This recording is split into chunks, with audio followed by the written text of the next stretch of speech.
A lo largo de la historia ha habido misterios que el ser humano no ha sido capaz de explicar.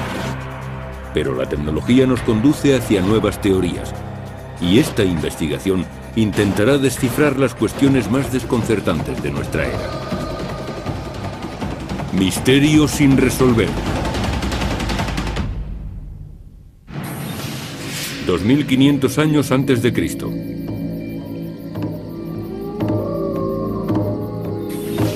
Inglaterra. Un círculo de piedras gigantescas. Comienza un antiguo ritual. Sonido de tambores. El ritmo va alcanzando la cadencia adecuada. Y todos los presentes entran en un extraño trance. Conocer este ritual podría desvelar los oscuros secretos de Stonehenge.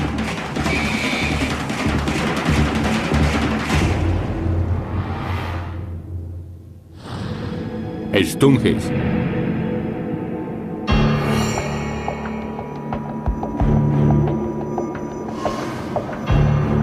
Stonehenge es un antiguo y misterioso monumento.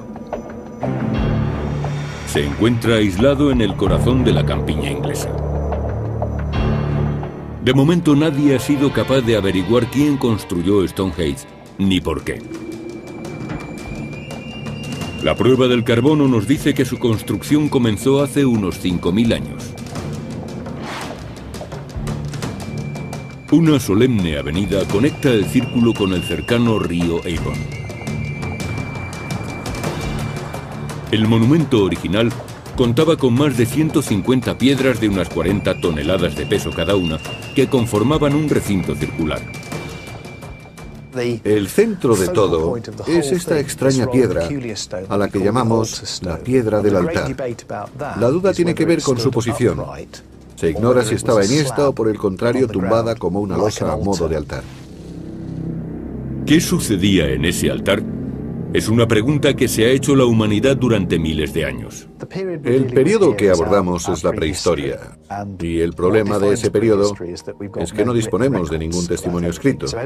Así que lo único que sabemos proviene de la arqueología, las excavaciones y de los análisis.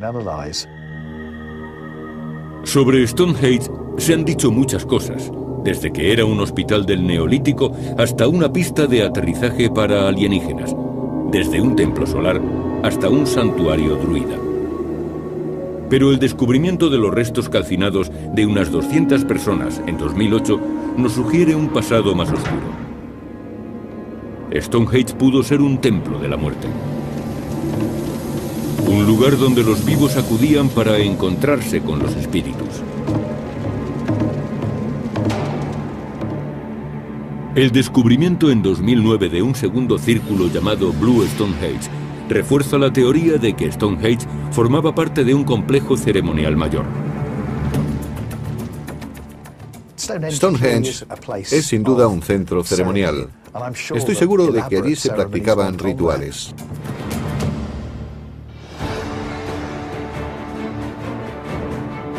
Trataremos de averiguar en qué consistían esas antiguas ceremonias. Un eminente arqueólogo investigará las circunstancias de la muerte de este hombre. Le lanzaron 4 o 5 flechas como esta. Las pruebas podrían hablar de uno de los rituales más oscuros, el sacrificio humano. Nuestra investigación intentará aclarar si Stonehenge era un templo de la muerte. Hasta hoy, los investigadores han estudiado la forma física de Stonehenge, pero no cómo sonaba. El equipo de investigación usará instrumentos musicales antiguos para recrear rituales prehistóricos dentro del círculo. Quizá aquellas ceremonias sirvan para invocar a los muertos y considerarlos presentes. La investigación revela que el ritmo repetitivo de un tambor puede disminuir la frecuencia de las ondas cerebrales. En este estado se puede llegar a creer o sentir una presencia asociada a lo espiritual. El equipo científico usará un escáner cerebral para comprobar si el sonido puede alterar los estados de conciencia. Los sonidos experimentan curiosas variaciones en Stonehenge. Y una psicóloga podría demostrar el poder del sonido a través de la hipnosis. La hipnosis crea un estado similar al sonambulismo.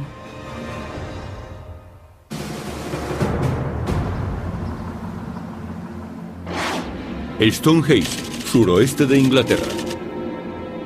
El equipo de investigación se ha desplazado hasta Stonehenge para averiguar qué pueden revelar los sonidos acerca de los rituales que allí se celebraban.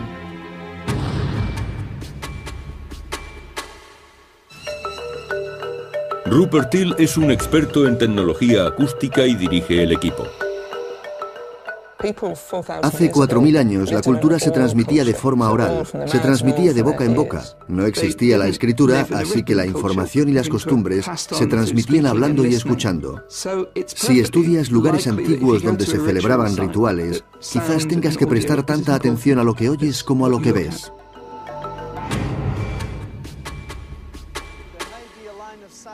Bruno Facenda es un experto en el análisis de información acústica. La singular construcción de Stonehenge ofrece algunas claves. Lo más sorprendente de este sitio son las propias piedras. Por un lado son rugosas y por el otro están curvadas, y esto último les confiere intencionadamente propiedades acústicas.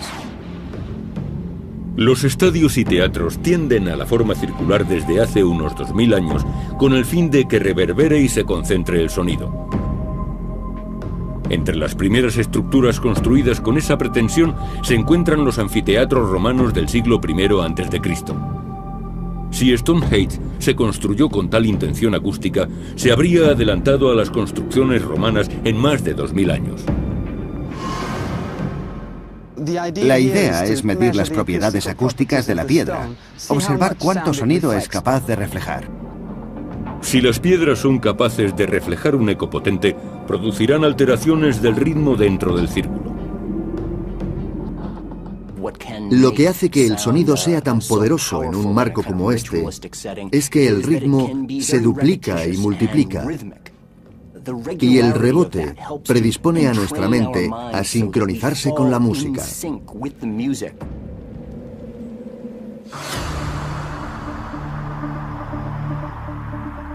Un experto en instrumentos prehistóricos se ha unido al equipo para recrear música antigua. Usa reproducciones de tambores de hace unos 4500 años, descubiertos por arqueólogos en Europa. Un micrófono multidireccional de alta sensibilidad y una grabadora digital de audio medirán la respuesta del entorno. Estos tienen la base decorada. Probablemente esa parte quedaría a la vista. Quizá se lo ponían al hombro.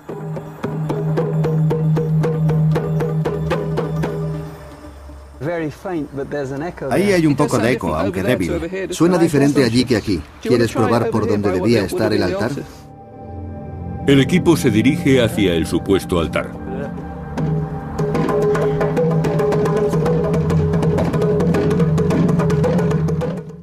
Sí. Hay un eco más pronunciado. ¿Podemos probar con dos? Sí, por supuesto, empieza tú.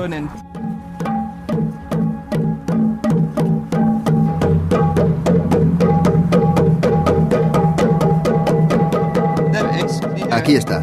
¿Puedes oírlo? Intenta seguir el ritmo.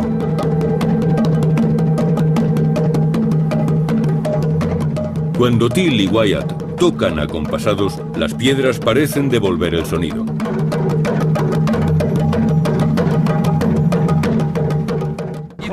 Puedes oír el eco de manera muy clara, ¿verdad? Ese taca, taca, taca, taca. Parece como si al tocar, el espacio amplificase los sonidos.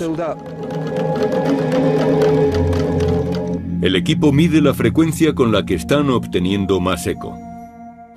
Estamos trabajando sobre una frecuencia muy baja que no puedes oír a menos que toques a un ritmo determinado. Si tocas a ese ritmo, puedes comenzar a percibir esas frecuencias, que están alrededor de los 10 hercios. En torno a esa franja de frecuencias es donde se dan las ondas alfa. Los tambores suenan en la frecuencia necesaria para producir ondas alfa. Las ondas alfa se corresponden con un ritmo en el que el cerebro parece relajarse. Exponer a un ser humano a sonidos rítmicos puede inducirle a un estado propicio para la meditación, por ejemplo. Un ritmo repetitivo de tambor al producir ondas alfa puede crear un estado alterado de conciencia.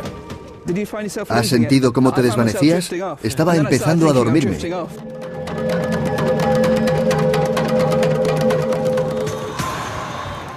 Pero el sonido no es el único objeto de estudio en Stonehenge.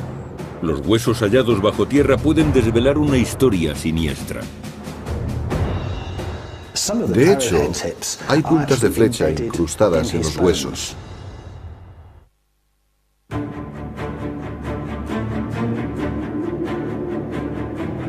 Misterio sin resolver está en Inglaterra, tratando de desvelar uno de los enigmas más antiguos del mundo. Stonehenge.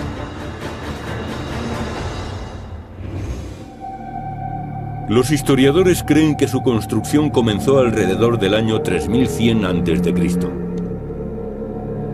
Pero continuó durante 1400 años, ya que el monumento era heredado por la siguiente generación.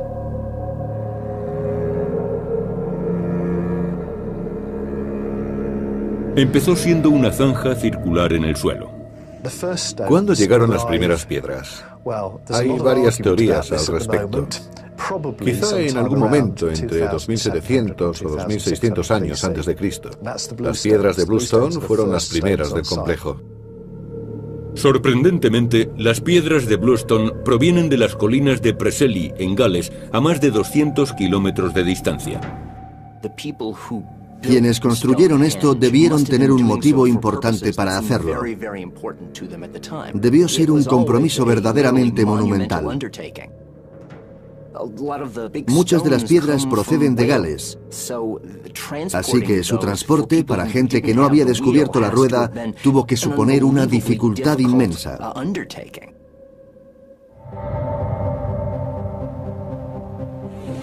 Alrededor del año 2500 a.C., las piedras de Bluestone fueron redistribuidas y los grandes bloques de arenisca se dispusieron en un círculo alrededor de ellas. Las piedras tienen una disposición bien estudiada. Están unidas como ensambles de caja y espiga. Cada piedra vertical tiene protuberancias en su parte superior que encajan en los huecos de la horizontal. Parece un trabajo de carpintería, pero hecho con piedra muy dura. Sorprendentemente, hace unos 4500 años, el pueblo que construyó Stonehenge aplicaba técnicas de carpintería en rocas de 40 toneladas.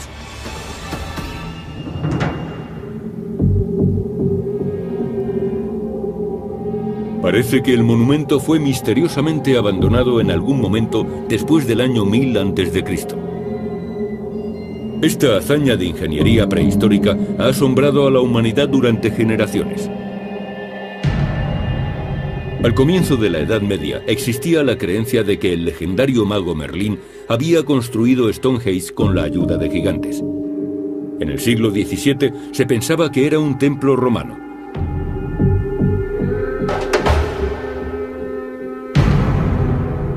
Pero en el siglo XX se descubrió algo muy curioso, cuando unos arqueólogos advirtieron que el sol regía la orientación del monumento. Se alinea con el sol durante los solsticios de verano e invierno, el día más largo y el más corto del año, respectivamente. Cuando se construyó Stonehenge, los antiguos habitantes de Gran Bretaña comenzaban a vivir en grandes comunidades y a labrar la tierra. Dependían de las estaciones y conocían su paso gracias a Stonehenge. En 2005, un arqueólogo llamado Mike Parker Pearson realizó un asombroso descubrimiento cerca del lugar. Sería un descubrimiento muy relevante sobre los antiguos rituales que se practicaban allí. En un asentamiento que estuvo habitado durante la construcción de las estructuras más grandes de Stonehenge, se encontraron montones de huesos de cerdo. El análisis de los huesos revela que pertenecen aproximadamente al año 2600 a.C. Todos los cerdos eran de una edad similar y fueron sacrificados en la misma época del año. Alrededor del solsticio de invierno, pocos días antes de nuestro día de Navidad. A juzgar por la cantidad de huesos de cerdo encontrados, parece que fue una celebración masiva. Dentro del propio círculo se desenterraron pruebas aún más siniestras. Huesos humanos, cientos de ellos quemados y enterrados en una fosa.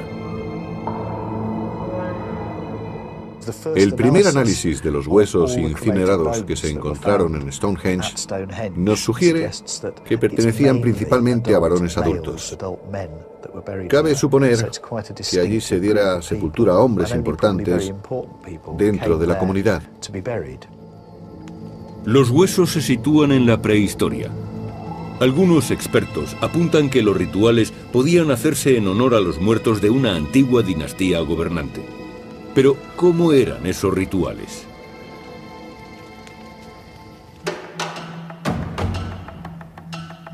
El descubrimiento de un esqueleto podría aportar pruebas. En una zanja había enterrado un hombre al que se conoce como el arquero de Stonehenge. Su esqueleto fue hallado cerca de la entrada de Stonehenge. Fue enterrado junto a su muñequera de piedra y su carcaj. Se daba por hecho que era un arquero, pero alguien observó más detenidamente las puntas de flecha y se dio cuenta de que un gran número de ellas habían perdido su punta. Incluso algunas de las puntas estaban incrustadas en sus huesos. Así que las flechas quizá no fueran una ofrenda, sino que probablemente aludieran a la causa de su muerte. El arquero recibió al menos 5 flechazos y fue enterrado en el monumento más sagrado de su tiempo. Para mí, el hueso del cuerpo de esta persona que más información aporta es este. Está dañado por una punta de flecha de sílex, pero el daño no viene de esta parte, sino de esta otra. Esta pequeña marca de aquí significa que a este hombre le lanzaron una flecha por la espalda, la cual atravesó su cuerpo y quedó alojada en la parte de atrás de su esternón. Las pruebas indican la posibilidad de un sacrificio humano. No creo que fuese tan solo la víctima de una muerte cruel.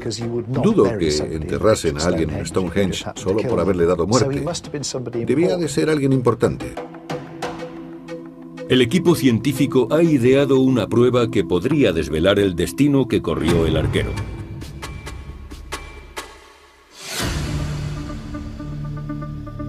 Barry Keegan es un experto en tecnología primitiva.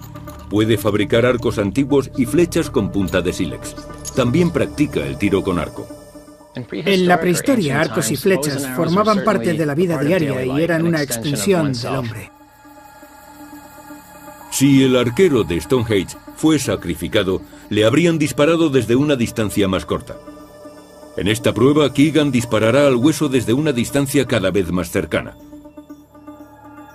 E intentará reproducir las marcas encontradas en el esternón del arquero de Stonehenge. El primer disparo es desde 15 metros.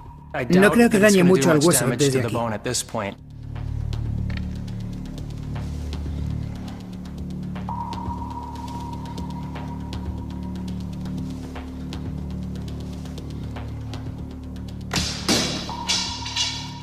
Creo que le he dado. Keegan tiene razón. La flecha apenas causa daño a una distancia de 15 metros. Cuanto más nos acerquemos, mayor será el daño. El siguiente disparo es desde 12 metros.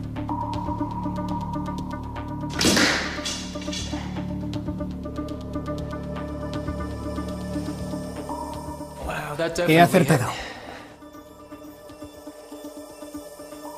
9 metros.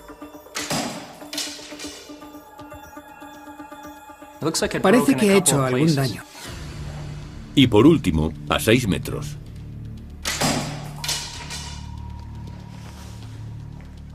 Vaya, no queda nada de esa punta. Hay una profunda marca justo ahí. Esta muesca se parece mucho a la del esternón del arquero de Stonehenge. Este disparo es desde 12 metros y este desde 6. La punta de flecha de sílex era bastante eficaz, era muy cortante, cortaba casi como un cuchillo de carne. A 6 metros esta flecha era suficiente para matar, así que probablemente no fuese un accidente. Esa es más o menos la distancia entre un reo y un pelotón de fusilamiento.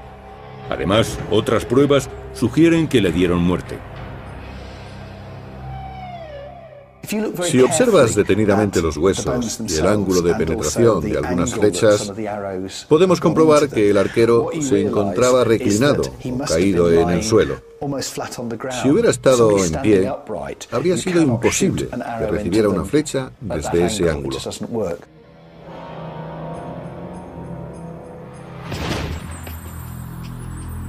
El equipo estudia la posibilidad de que Stonehenge fuera un templo para entrar en contacto con los muertos.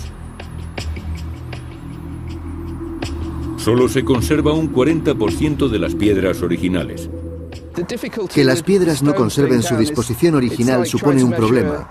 Es como intentar medir la acústica de una catedral derruida. Se pueden conseguir algunos efectos, pero no los mismos. Necesitan probar el sonido de Stonehenge como si permaneciera intacto. Y existe un lugar donde es posible hacerlo. Se puede oír cómo resuenan los tambores, cómo se expande el sonido e invade todo el recinto, que parece temblar.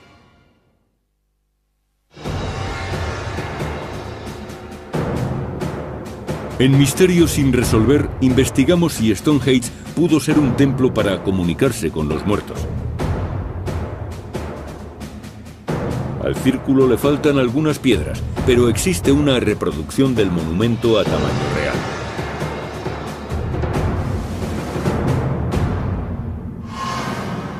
Se encuentra cerca del río Columbia, en Mary Hill, Washington. El industrial Sam Hill lo construyó en honor a los compatriotas caídos en la Primera Guerra Mundial. Es la réplica más aproximada al Stonehenge de hace 4500 años. La teoría de nuestro equipo es que la ceremonia de los tambores podía inducir al trance a los presentes.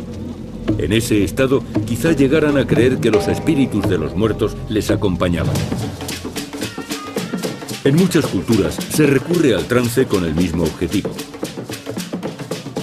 En los rituales vudú típicos de Haití y de algunas regiones de África se emplea el sonido repetitivo de los tambores para inducir al trance.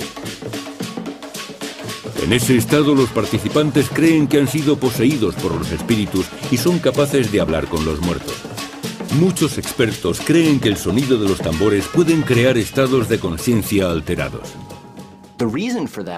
Este fenómeno se conoce como entrainment. Cuando alguien se expone a un determinado estímulo rítmico, su cerebro tiende a sincronizarse con ese patrón. Parece que esa es la razón por la que se usan tambores en tantos rituales. Si aquí logras crear el tipo adecuado de estímulo acústico, el eco debe proporcionarle unas propiedades poco frecuentes.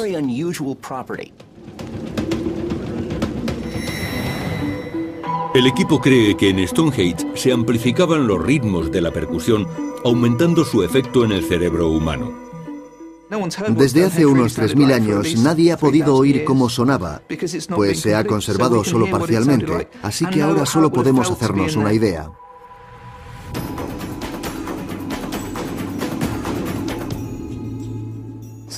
Este es nuestro Dodi. Es un dodecaedro, un altavoz especial para mediciones acústicas. Tiene 12 caras y 12 altavoces. Es capaz de enviar el sonido en todas las direcciones. Esto es sonido de coches. Se transmite al ordenador. Entonces se envía al altavoz de baja frecuencia y la frecuencia alta al Dodi.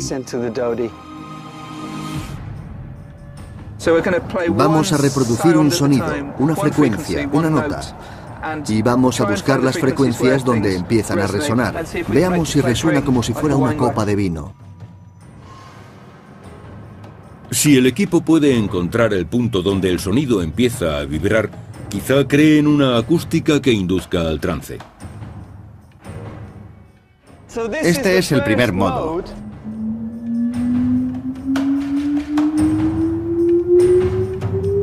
Están barriendo las frecuencias de sonido llamadas modos. Segundo modo. 54,5. Los 3 primeros modos no ofrecen el efecto buscado. Ese debe ser el modo 4. En el cuarto modo encuentran algo diferente. Te daré volumen en el centro. 92,5. De acuerdo, vamos al siguiente. Es increíble, son 4,3 metros. 61. De acuerdo. Me he desplazado 1 metro y aquí tenemos 75 decibelios. Prácticamente se dobla el volumen moviéndose 1 solo metro. En lugar de ir apagándose, va creciendo. 79, 81... Da la impresión de que no disminuye el volumen del sonido al alejarnos de los altavoces. Este gráfico representa cómo viaja el sonido desde el centro del círculo hacia sus bordes. Los picos nos muestran dónde es más fuerte y los surcos dónde se hace más débil. El sonido recorre este lugar de manera casi mágica. Se mueve de un modo poco convencional.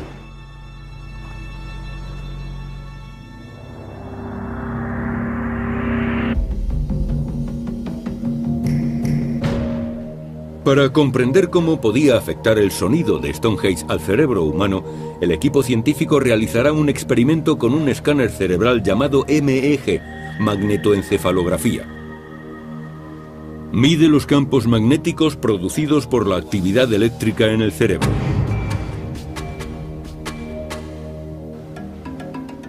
David Poeppel es un neurocientífico experto en el procesamiento del sonido por parte del cerebro.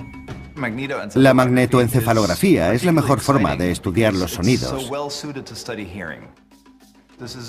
Esta máquina tiene 160 sensores que se sitúan alrededor de la cabeza. El voluntario escuchará material sonoro y se grabará la actividad cerebral que experimente mientras permanece tranquilamente tumbado. Poeppel aplica 2 tipos de sonidos a un varón de 42 años. Uno de los sonidos simula música de tambores en Stonehenge.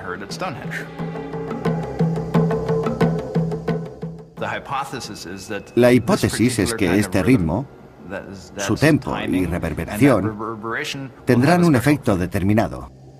El otro sonido es simplemente ruido de tráfico.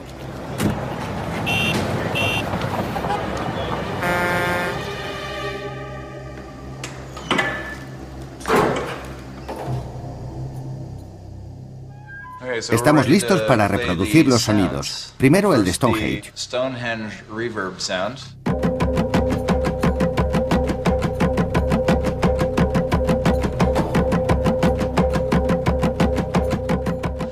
Ahora el ruido de tráfico para compararlo.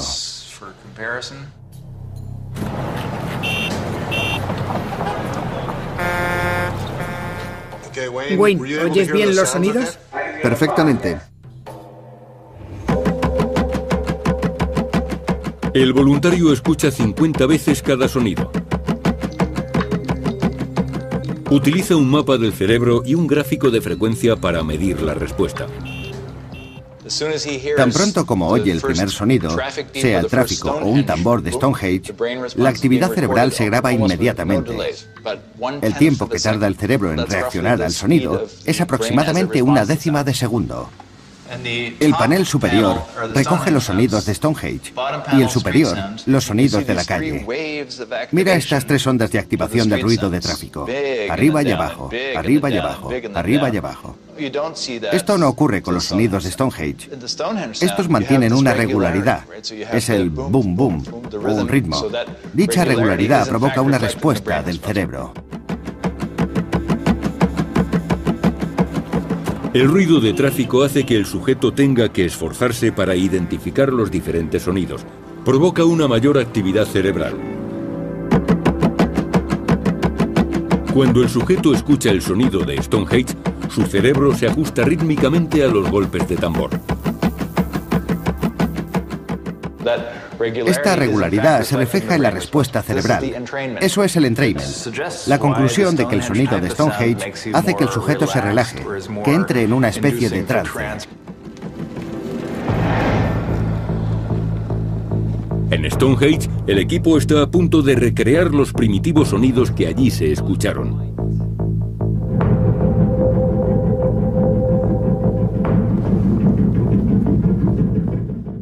¿Has oído el efecto? Sí, es alucinante.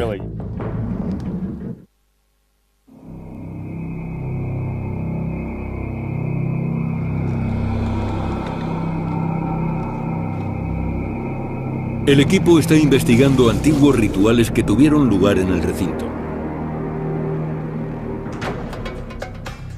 Las ceremonias religiosas actuales se parecen bastante a las prácticas rituales de antaño.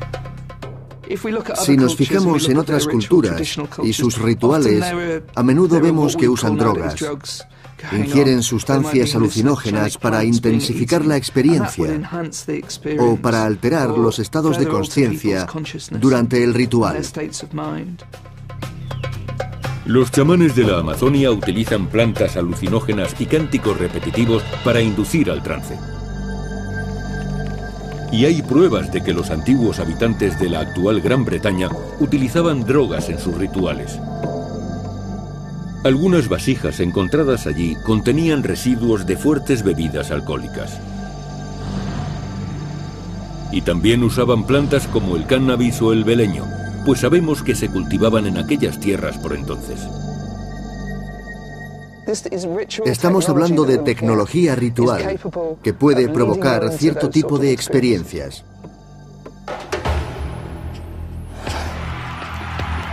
La cultura moderna no ha olvidado los antiguos rituales. Es un lugar con ciertas similitudes con una rave o con un concierto de rock. De hecho, he realizado investigaciones en locales nocturnos y en discotecas y he averiguado que los latidos del corazón se sincronizan con la música. La música ejerce una especie de control remoto. Y no solo el sonido provoca tal efecto. El sonido y la luz pueden ejercer una considerable influencia en este sentido. Es muy interesante comprobar lo poderosa que llega a ser la unión de sonido y luz. En Maryhill, el equipo de investigación quiere comprobar si tal combinación es, en efecto, tan sugestiva para el cerebro humano. Sabemos que se reunían aquí en plena oscuridad, porque los rituales se celebraban a la salida o a la puesta del sol, así que necesitarían fuego para iluminarse.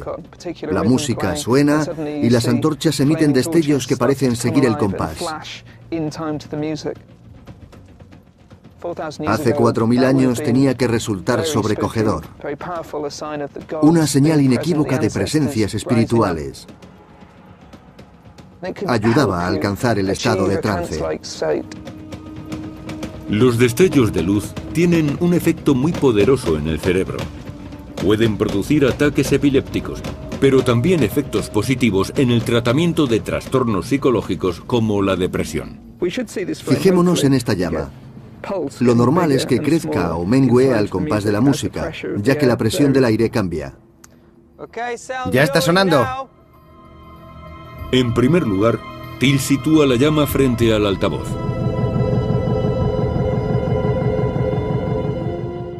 De manera que la luz parpadea como un estroboscopio al compás de la música.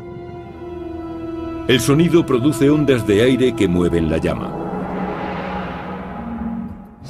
Ahora vamos a comprobar si lo de la llama también ocurre al otro lado del círculo. Si Till está en lo cierto, el eco de las piedras hará que la llama se mueva al compás de la música, incluso cuando esté lejos de la fuente de sonido. Esta vez alto y claro, Bruno. Es lo más alto posible.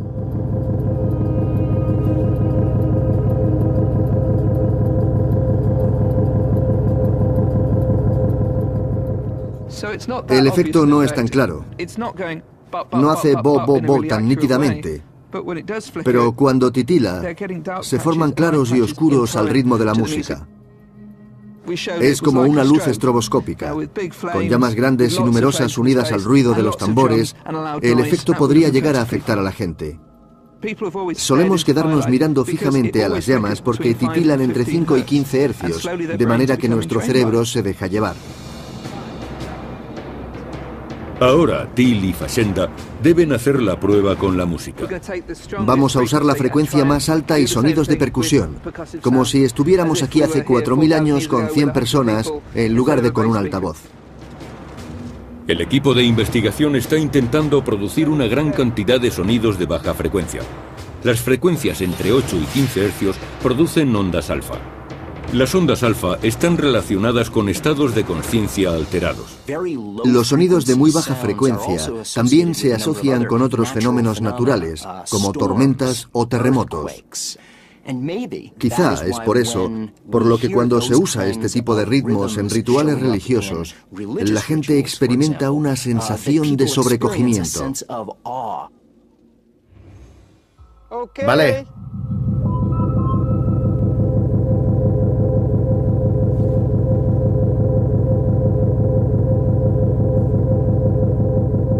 Los golpes de tambor crean un ritmo reverberante y muy poderoso.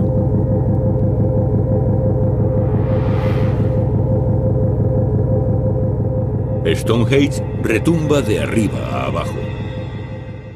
El experimento funciona. Esto refuerza nuestra teoría porque está bien aplicar la moderna tecnología, pero los tambores son la única que existía hace 4000 años.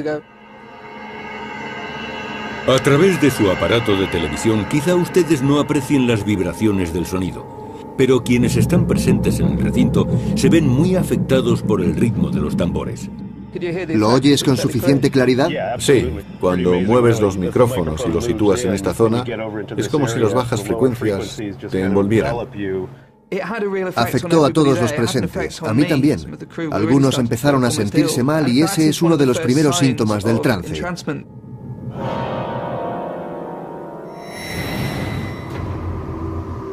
El trance es muy parecido a la hipnosis y ambos se basan en el sonido para provocar estados de conciencia alterados.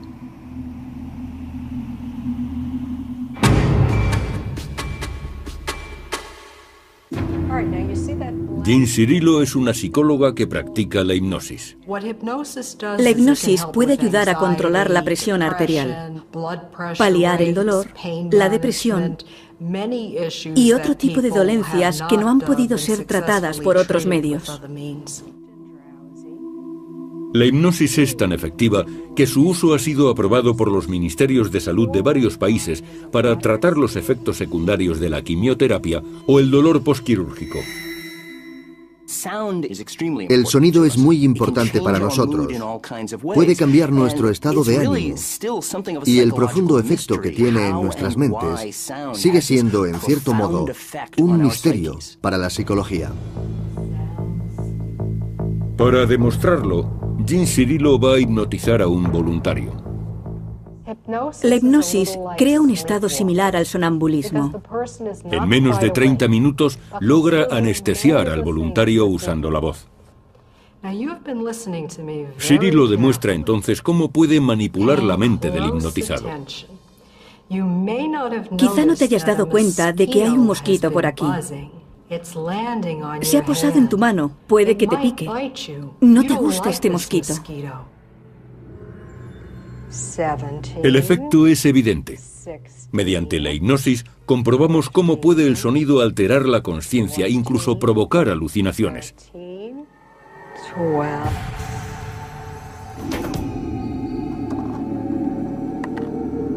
El equipo ha recogido y analizado todos los datos.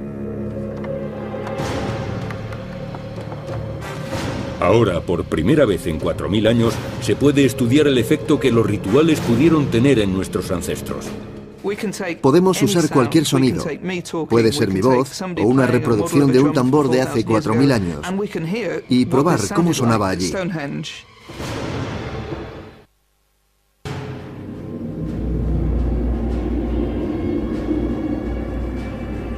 Pretendemos descubrir con qué fin se construyó Stonehenge.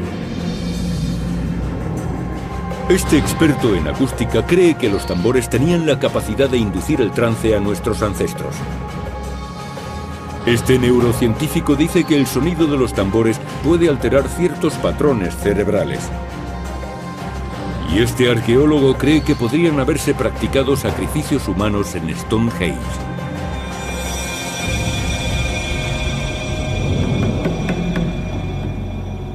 Nuestro equipo está analizando los resultados. Con la información obtenida allí y en Maryhill hemos creado una versión digital de la acústica y hemos podido recrear los sonidos que se producían allí hace 4.000 años. Podemos comprobar cualquier sonido. Este es un sonido de tambor que he creado con el ordenador. Somos Simon y yo tocando los tambores, tocando reproducciones de tambores de hace 4.000 años encontrados en Europa.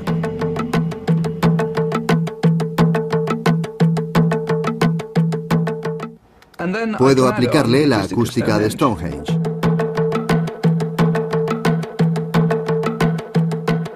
Esta es la primera vez en 4.000 años que alguien ha sido capaz de experimentar los sonidos ceremoniales que se escuchaban en Stonehenge.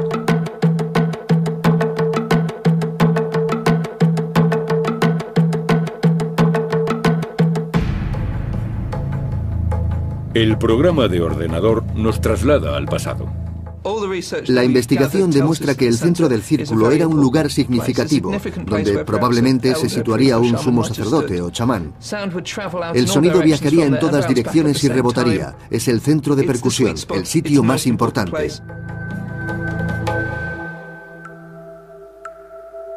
Los datos sugieren que los tambores se situarían alrededor de la gente. Oímos un eco y sospechamos que probablemente ese sería el mejor lugar para tocar el tambor. Y aquí podemos ver la reproducción digital de la reverberación de los bordes. Este pico de aquí representa un fuerte eco. La investigación en Stonehenge nos permite imaginar el tipo de rituales que se practicaron allí. En los solsticios, los hombres de entonces se reunían para honrar a sus muertos. Cazaban animales e iban a Stonehenge a celebrar un festejo.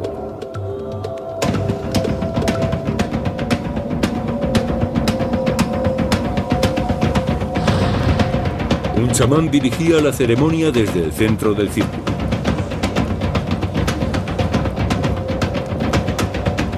Los tambores serían tañidos en los bordes del círculo y su sonido reverberaría en las piedras.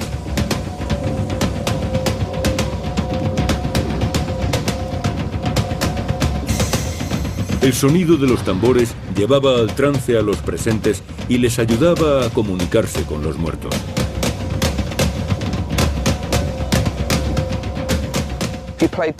Si tocas el tambor aquí al ritmo adecuado, el lugar empezaría a retumbar.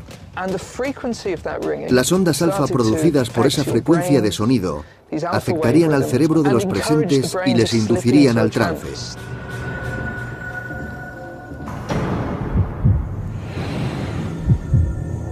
Las pruebas demuestran que si el sacrificio humano formó parte de estos rituales, fue de manera excepcional. El arquero de Stonehenge es el único hallazgo que podría sugerir este tipo de práctica. Es difícil determinar cómo murió exactamente, pero parece que fue víctima de un sacrificio. No está comprobado que los sacrificios humanos formaran parte de los rituales de aquella época. Debieron practicar muchos ritos, pero no creo que el sacrificio humano se practicara habitualmente.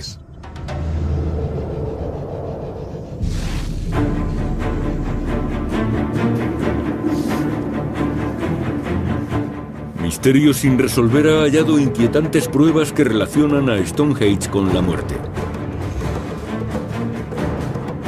El equipo científico ha demostrado que los sonidos rítmicos pueden provocar estados de conciencia alterados.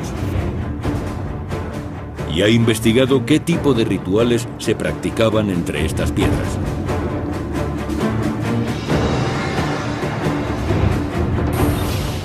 Los descubrimientos arqueológicos nos muestran que este enigma prehistórico aún guarda muchos secretos. Hay muchos misterios que no podremos desvelar, salvo que alguien invente la forma de viajar en el tiempo y podamos volver al pasado y ver e interrogar a las gentes de entonces para saber por qué construyeron lugares como este. ¿Y cómo lo hicieron? Hasta que alguien invente esa máquina del tiempo, nunca tendremos las respuestas. De hecho, eso es lo fascinante.